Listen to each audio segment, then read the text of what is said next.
Donc moi je vais vous présenter Sidou aux éditions Panini. Donc c'est un manga assez récent puisqu'il y a 4 volumes qui sont parus pour l'instant.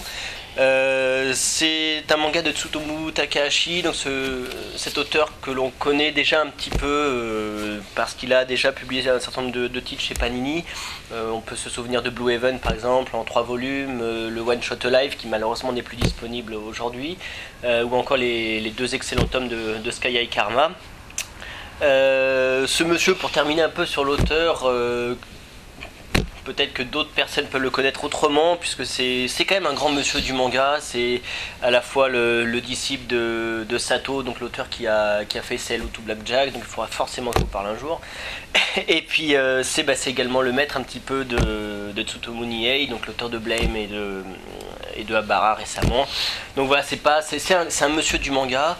Et donc là, les éditions Panini nous présentent l'une de ses dernières œuvres qui est encore en cours au Japon aujourd'hui, qui s'appelle Sidou. Pour la petite histoire, donc on se cale au niveau du 19e siècle, milieu du 19e siècle au Japon, avec un fait historique qui est une énorme épidémie de choléra en fait, qui a ravagé le Japon dans les années 1855 par là. Et on retrouve 2 frères qui se retrouvent orphelins et qui se rendent compte que s'ils veulent survivre dans ce monde, il va falloir qu'ils deviennent vraiment forts. Donc effectivement on peut dire un énième manga de samouraï, ou du moins dans l'esprit de samouraï. Il s'en éloigne quand même pas mal, il faut bien le reconnaître, puisque à travers ça sont vraiment abordées des thématiques qui sont un peu plus particulières. Enfin, c'est très dur comme manga à la base, c'est très dur, c'est très touchant également. On va voir ces 2 orphelins qui vont se débrouiller vraiment pour survivre, et le terme est bien choisi, il va vraiment falloir survivre avant même de vivre quoi.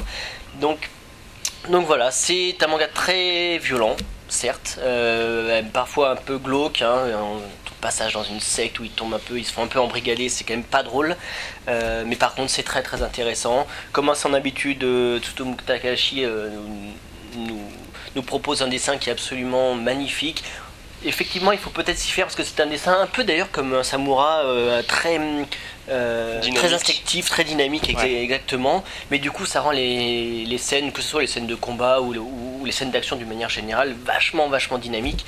Et du coup, on plonge dans ce récit avec bonheur, et on oublie un petit peu ce côté un peu noir et un peu tordu finalement, lié un peu à cette époque de toute façon. Donc voilà, Sidou aux éditions Panini, c'est vraiment quelque chose que je vous recommande très fortement, parce que ça c'est pas suffisamment connu à mon sens, alors que c'est vraiment une œuvre de grande qualité.